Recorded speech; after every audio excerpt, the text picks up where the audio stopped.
Now picture this. You stroll into the airport feeling confident. Boarding pass ready, carry-on rolling behind you.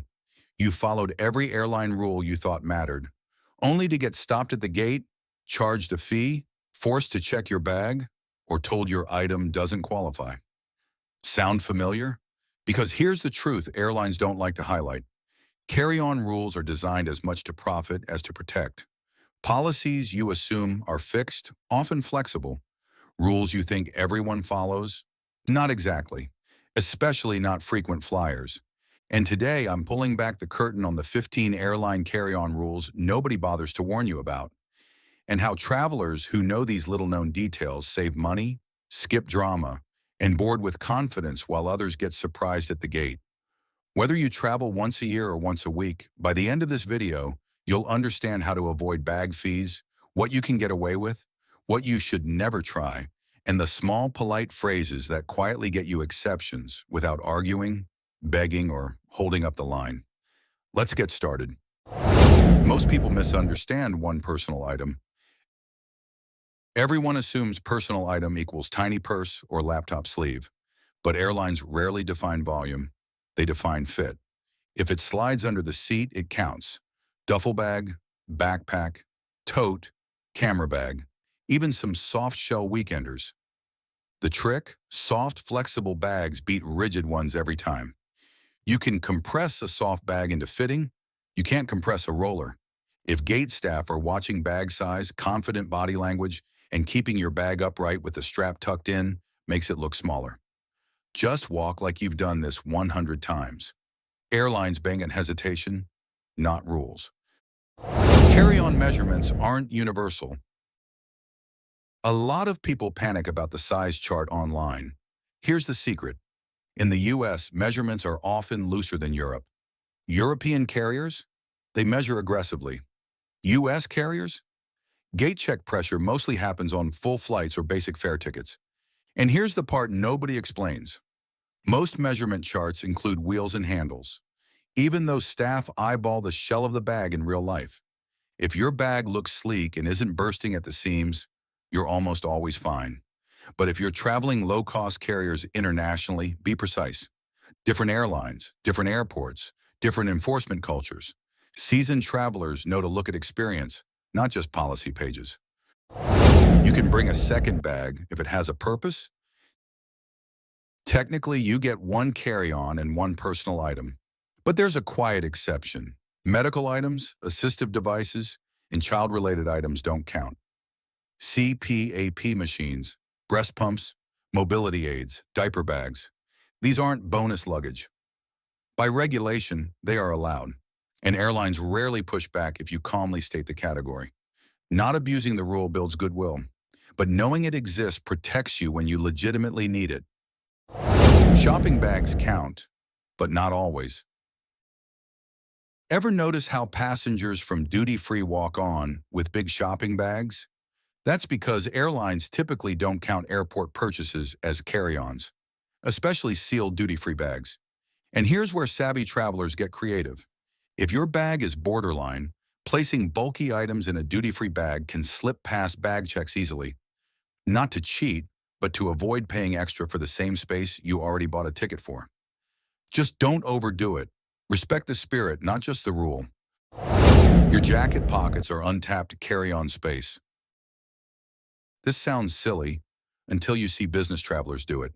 Heavy power banks, chargers, snacks, small cameras, all stuffed into coat pockets at boarding.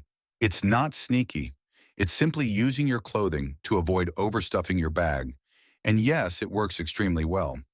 Some travelers even use travel vests with hidden pockets. Airline staff don't weigh your jacket. They weigh your bag, and pockets don't count. Laptops are a trap. Don't bury them. Security often asks you to remove laptops unless you have TSA pre-check or a checkpoint using CT scanners. Packing it deep inside your bag slows you down. Instead, make it quick to access. Efficiency isn't just convenience. It keeps stress down and guards up. Chaotic travelers attract scrutiny. Organized travelers sail through. Travel smoothness is not just rules. It's perception. Collapsible bags are a secret weapon. Imagine your carry-on gets gate-checked unexpectedly. Frequent flyers pull out a collapsible bag and keep essentials with them. Snacks, medication, electronics, valuables, while the roller goes below. A full flat nylon tote is the most underrated airport tool. It makes you flexible. Flexibility is power when airlines change the plan. Airlines don't want a gate check, but they will. Here's the psychology. They announce limited overhead space before it runs out to control behavior. But what they really want is fully packed overhead bins.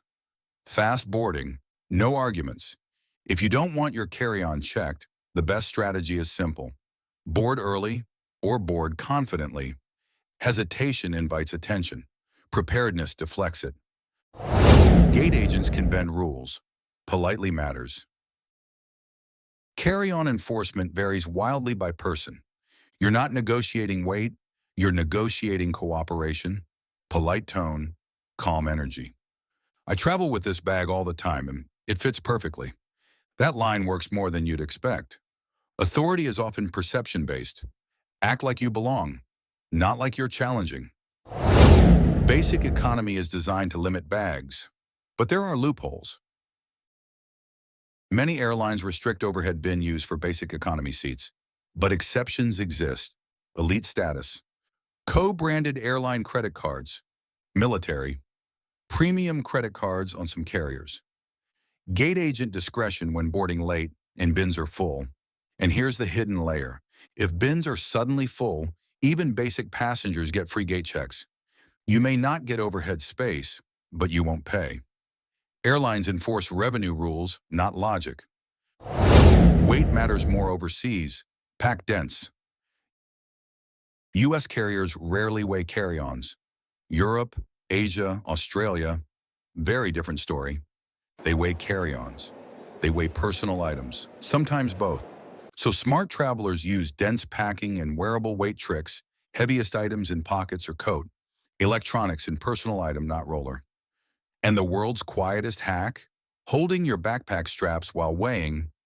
It removes pressure on the scale without looking like you're lifting. Again, subtle, not sneaky. Travelers who know systems navigate them, not fight them. Liquids aren't just toiletries. Everyone knows the 3-1-1 rule, but people forget. Peanut butter counts, hummus, cream cheese, soups, lotions, gels, vaporizers.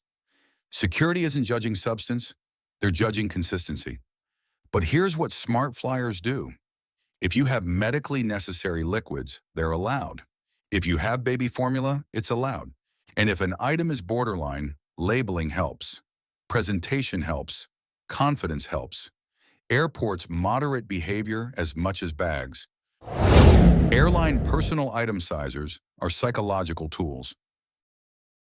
Those metal boxes near boarding, most people only use them if they assume they're wrong. Gate agents rarely ask passengers to test the fit unless bag looks overstuffed. Passenger looks uncertain. The flight is packed. The traveler hesitates or looks guilty. Confidence isn't arrogance, it's expectation. Look like you're in the right category and most staff won't check. Your bag may fly free, even if you weren't entitled to one. When overhead bins are full, airlines gate check rollers for free, even for basic economy travelers. Savvy travelers see this as an opportunity when they don't need overhead space. It's not guaranteed, but it happens more often than you think. Sometimes being last to board is a strategy, not a mistake. Now, quick pause, but not really. If you're watching right now and thinking, wow, nobody ever explains this stuff clearly, this is the first time the carry-on rules make sense. Make sure you're subscribed to BoardiFly. This channel isn't about flying cheaper, it's about flying smarter. Understanding systems, expecting better travel, and unlocking the side of air travel most people never see. All right, let's keep going. It gets even better from here. One perk almost nobody claims: crew interference rule.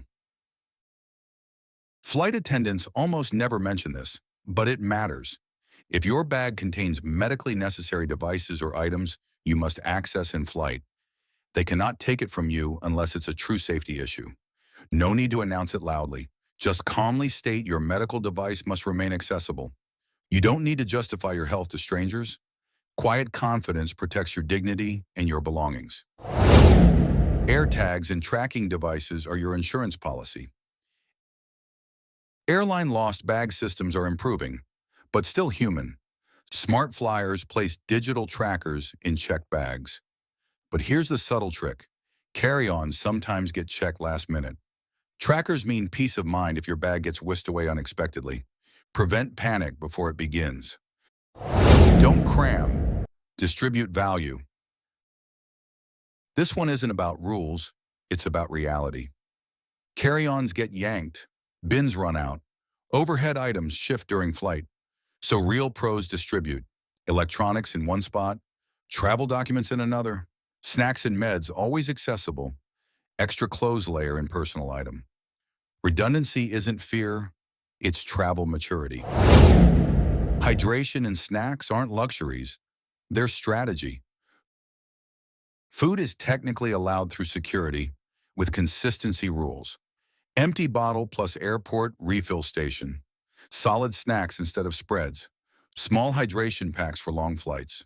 Control your comfort. Never rely on airlines to feed you, hydrate you, or time service perfectly. Prepared travelers don't suffer delays. Unprepared ones pay airport prices. Understand the psychology, not just the policy. Air travel isn't just rules, it's choreography. Move smoothly, act like you belong. Follow unspoken flow, assert without aggression, ask without apologizing, and when uncertain, quiet confidence always beats frantic explanation. Carry-on travel is a system, and once you understand it, stress disappears. Conclusion. So here's the big question. Why aren't these rules clearly explained? Simple. Airlines benefit when travelers stay unsure, nervous, reactive, and compliant.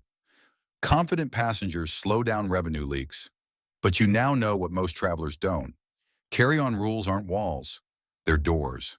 And doors open when you know how they operate.